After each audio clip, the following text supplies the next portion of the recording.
ਬੱਚਿਓ, ਜਿਵੇਂ ਕਿ ਅਸੀਂ ਦੇਖ ਰਹੇ ਹਾਂ ਕਿ ਇੱਕ ਬੱਚਾ ਹੱਥ ਵਿੱਚ ਫਿਰਕੀ ਫੜ ਕੇ ਤੁਰ ਰਿਹਾ ਹੈ। ਫਿਰਕੀ ਤੇਜ਼-ਤੇਜ਼ ਘੁੰਮ ਰਹੀ ਹੈ। ਇਹ ਫਿਰਕੀ ਘੁੰਮਦੀ ਕਿਉਂ ਹੈ? ਹੁਣ ਇੱਕ ਹੋਰ ਬੱਚਾ ਪਤੰਗ ਉਡਾ ਰਿਹਾ ਹੈ।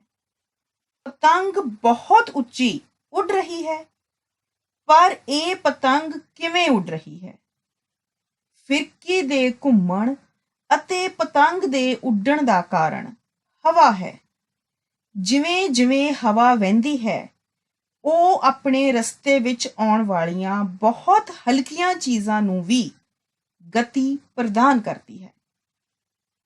ਜੇਕਰ ਹਵਾ ਦੀ ਗਤੀ ਬਹੁਤ ਤੇਜ਼ ਹੋਵੇ ਤਾਂ ਇਹ ਰੁੱਖਾਂ ਨੂੰ ਵੀ ਉਖਾੜ ਦਿੰਦੀ ਹੈ ਅਤੇ ਛੱਤਾਂ ਦੇ ਉੱਪਰਲੇ ਹਿੱਸਿਆਂ ਨੂੰ ਵੀ ਉਡਾ ਕੇ ਲੈ ਜਾਂਦੀ ਹੈ। ਆਓ ਬੱਚਿਓ, ਹਵਾ ਦੇ ਭੌਤਿਕ ਗੁਣਾਂ ਦੀ ਚਰਚਾ ਕਰੀਏ। ਇਸ ਲਈ ਅਸੀਂ ਇੱਕ ਕਿਰਿਆ ਕਰਦੇ ਹਾਂ। ਇੱਕ ਖਾਲੀ ਬੋਤਲ ਨੂੰ ਪਾਣੀ ਦੀ ਭਰੀ ਬਾਲਟੀ ਵਿੱਚ ਟੇਢੀ ਕਰਕੇ ਪਾਓ।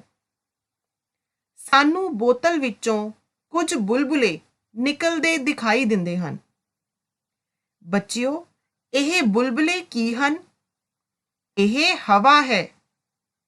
ਬੋਤਲ ਕਦੇ ਵੀ ਖਾਲੀ ਹੈ ਹੀ ਨਹੀਂ ਸੀ। ਉਹ ਹਵਾ ਨਾਲ ਭਰੀ ਹੋਈ ਹੈ, ਭਾਵੇਂ ਬੋਤਲ ਨੂੰ ਕਿਸੇ ਵੀ ਦਿਸ਼ਾ ਵਿੱਚ ਰੱਖਿਆ ਹੋਵੇ।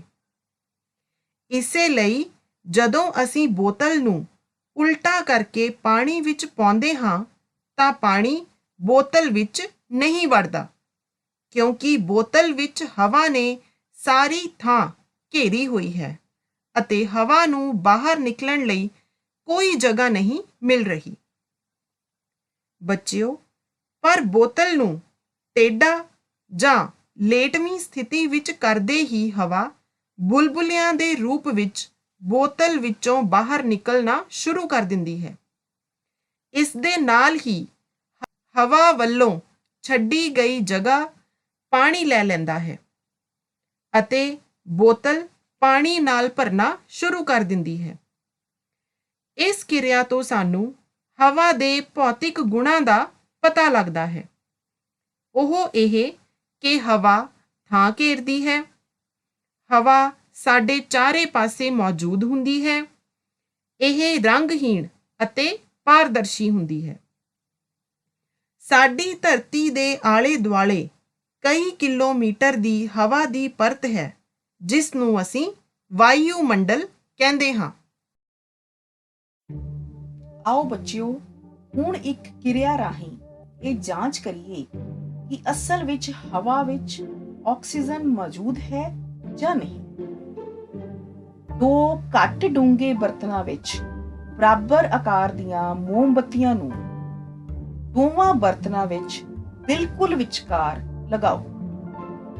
ਬਰਤਨਾਂ ਨੂੰ ਕੁਝ ਪਾਣੀ ਪਾ ਕੇ ਦੋਵਾਂ ਮੋਮਬੱਤੀਆਂ ਨੂੰ ਜਲਾ ਦਿਓ। ਹਰੇਕ ਮੋਮਬੱਤੀ ਦੇ ਉੱਪਰ ਇੱਕ ਗਲਾਸ ਉਲਟਾ ਕਰਕੇ ਰੱਖ ਦਿਓ। ਦੋਵੇਂ ਗਲਾਸ ਵੱਖ-ਵੱਖ ਲੰਬਾਈ ਦੇ ਹੋਣੇ ਚਾਹੀਦੇ ਹਨ। ਹੁਣ ਧਿਆਨ ਨਾਲ ਦੇਖੋ ਕਿ ਜਲਦੀਆਂ ਹੋਈਆਂ ਮੋਮਬੱਤੀਆਂ ਅਤੇ ਪਾਣੀ ਦੀ ਸਤ੍ਹਾ ਤੇ ਕੀ ਪ੍ਰਭਾਵ ਪੈਂਦਾ ਹੈ। ਅਸੀਂ ਦੇਖਦੇ ਹਾਂ ਕਿ ਕੁਝ ਸਮੇਂ ਬਾਅਦ ਛੋਟੇ ਗਲਾਸ ਹੇਠ ਰੱਖੀ ਮੋਮਬੱਤੀ ਬੁਝ ਜਾਂਦੀ ਹੈ ਅਤੇ ਇਸ ਤੋਂ ਥੋੜੇ ਸਮੇਂ ਬਾਅਦ ਹੀ ਵੱਡੇ ਗਲਾਸ ਹੇਠ ਮੋਮਬੱਤੀ ਰੱਖੀ ਵੀ ਬੁਝ ਜਾਂਦੀ ਹੈ। ਸਾਨੂੰ ਪਤਾ ਹੈ ਕਿ ਕਿਸੇ ਪਦਾਰਥ ਦੇ ਜਲਣ ਲਈ ਹਵਾ ਜ਼ਰੂਰੀ ਹੈ। ਇਸ ਤੋਂ ਸਿੱਧ ਹੁੰਦਾ ਹੈ ਦੋਵੇਂ ਗਲਾਸਾਂ ਵਿੱਚ ਹਵਾ ਮੌਜੂਦ ਹੈ। ਵੱਡੇ ਗਲਾਸ ਵਿੱਚ ਛੋਟੇ ਗਲਾਸ ਨਾਲੋਂ ਥੋੜੀ ਵੱਧ ਹਵਾ ਮੌਜੂਦ ਹੈ। ਹਵਾ ਦਾ ਉਹ ਅੰਸ਼ ਜੋ ਜਲਣ ਕਿਰਿਆ ਨੂੰ ਸੰਭਵ ਬਣਾਉਂਦਾ ਹੈ, ਉਹ ਹੈ ਆਕਸੀਜਨ। ਅਸੀਂ ਇਹ ਵੀ ਦੇਖਦੇ ਹਾਂ ਕਿ ਮੋਮਬੱਤੀਆਂ ਦੇ ਬੁਝਣ ਤੋਂ ਬਾਅਦ ਵੀ ਗਲਾਸ ਵਿੱਚ ਕੁਝ ਹਵਾ ਬਾਕੀ ਬਚਦੀ ਹੈ। ਹਵਾ ਦਾ ਇਹ ਭਾਗ ਜਿਸ ਵਿੱਚ ਜਲਣ ਪ੍ਰਕਿਰਿਆ ਨਹੀਂ ਹੋ ਰਹੀ, ਉਸ ਭਾਗ ਵਿੱਚ ਕਾਰਬਨ ਡਾਈਆਕਸਾਈਡ, ਨਾਈਟ੍ਰੋਜਨ ਆਦਿ ਵਰਗੀਆਂ ਗੈਸਾਂ ਸ਼ਾਮਲ ਹਨ। ਅਸੀਂ ਜਾਣਦੇ ਹਾਂ ਕਿ ਹਵਾ ਦਾ 78% ਭਾਗ ਨਾਈਟ੍ਰੋਜਨ ਹੈ। ਸੋ ਇਸ ਤੋਂ ਸਿੱਧ ਹੁੰਦਾ ਹੈ ਕਿ ਹਵਾ ਵਿੱਚ ਆਕਸੀਜਨ ਦੇ ਨਾਲ ਹੋਰ ਗੈਸਾਂ ਵੀ ਸ਼ਾਮਿਲ ਹਨ।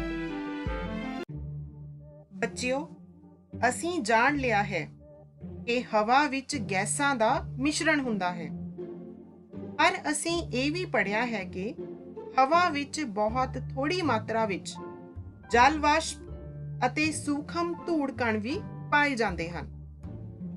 ਆਓ ਇੱਕ ਕਿਰਿਆ ਰਾਹੀਂ ਇਹਨਾਂ ਦੀ ਮੌਜੂਦਗੀ ਦੀ ਜਾਂਚ ਕਰੀਏ। ਇੱਕ ਗਲਾਸ ਵਿੱਚ ਪਾਣੀ ਲੈ ਕੇ ਉਸ ਵਿੱਚ ਕੁਝ ਟੁਕੜੇ ਬਰਫ਼ ਦੇ ਪਾਓ। ਗਲਾਸ ਨੂੰ ਇੱਕ ਕਮਰੇ ਵਿੱਚ ਮੇਜ਼ ਉੱਤੇ ਰੱਖ ਦਿਓ। ਅਸੀਂ ਦੇਖਦੇ ਹਾਂ ਕਿ ਕੁਝ ਦੇਰ ਬਾਅਦ ਗਲਾਸ ਦੀ ਬਾਹਰੀ ਸਤ੍ਹਾ ਤੇ ਪਾਣੀ ਦੀਆਂ ਕੁਝ ਬੂੰਦਾਂ ਆ ਗਈਆਂ ਹਨ।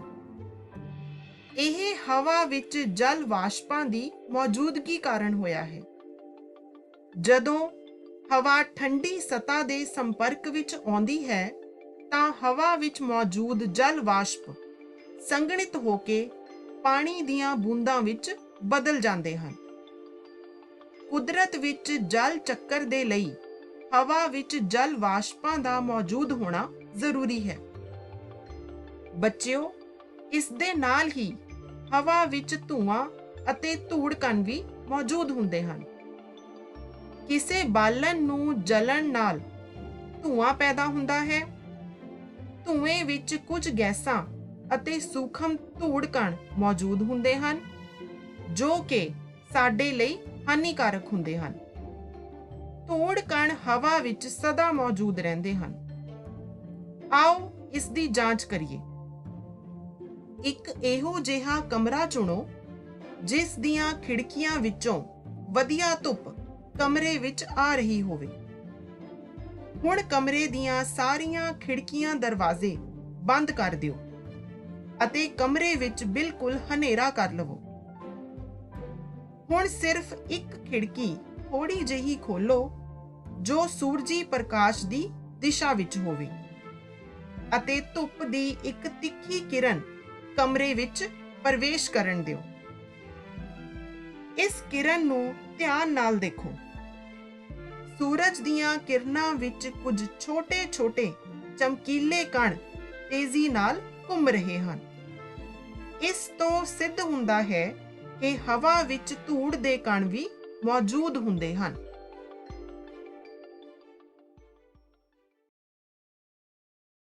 ਹੁਣ ਕਿਰਿਆਵਾਂ ਰਾਹੀਂ ਇਹ ਜਾਣੀਏ ਕਿ ਪਾਣੀ ਅਤੇ ਮਿੱਟੀ ਵਿੱਚ ਰਹਿਣ ਵਾਲੇ ਜੀਵਾਂ ਅਤੇ ਪੌਦਿਆਂ ਨੂੰ ਆਕਸੀਜਨ ਕਿਸ ਤਰ੍ਹਾਂ ਮਿਲਦੀ ਹੈ। ਇੱਕ ਬੀਕਰ ਲਓ, ਉਸ ਵਿੱਚ ਕੁਝ ਪਾਣੀ ਲੈ ਕੇ ਇਸ ਨੂੰ ਤਿਕੋਣੇ ਸਟੈਂਡ ਉੱਤੇ ਰੱਖ ਕੇ ਗਰਮ ਕਰੋ। ਪਾਣੀ ਦੇ ਉਬਲਣ ਤੋਂ ਪਹਿਲਾਂ ਸਾਵਧਾਨੀ ਨਾਲ ਬਰਤਨ ਦੇ ਅੰਦਰ ਦੀ ਸਤ੍ਹਾ ਨੂੰ ਦੇਖੋ। ਸਾਨੂੰ ਛੋਟੇ-ਛੋਟੇ ਬੁਲਬੁਲੇ ਸਤ੍ਹਾ ਨਾਲ ਚਿਪਕੇ ਦਿਖਦੇ ਹਨ। ਇਹ ਬੁਲਬੁਲੇ ਪਾਣੀ ਵਿੱਚ ਘੁਲੀ ਹੋਈ ਹਵਾ ਦੇ ਕਾਰਨ ਬਣਦੇ ਹਨ। ਜਦੋਂ ਅਸੀਂ ਪਾਣੀ ਨੂੰ ਗਰਮ ਕਰਦੇ ਹਾਂ ਤਾਂ ਘੁਲੀ ਹੋਈ ਹਵਾ ਬੁਲਬੁਲਿਆਂ ਦੇ ਰੂਪ ਵਿੱਚ ਬਾਹਰ ਆਉਂਦੀ ਹੈ। ਜੇਕਰ ਪਾਣੀ ਨੂੰ ਹੋਰ ਗਰਮ ਕਰੀਏ ਤਾਂ ਪਾਣੀ ਵਾਸ਼ਪਾਂ ਵਿੱਚ ਪਰਿਵਰਤਿਤ ਹੋ ਜਾਂਦਾ ਹੈ ਅਤੇ ਆਖਰਕਾਰ ਉਬਲਣ ਲੱਗਦਾ ਹੈ।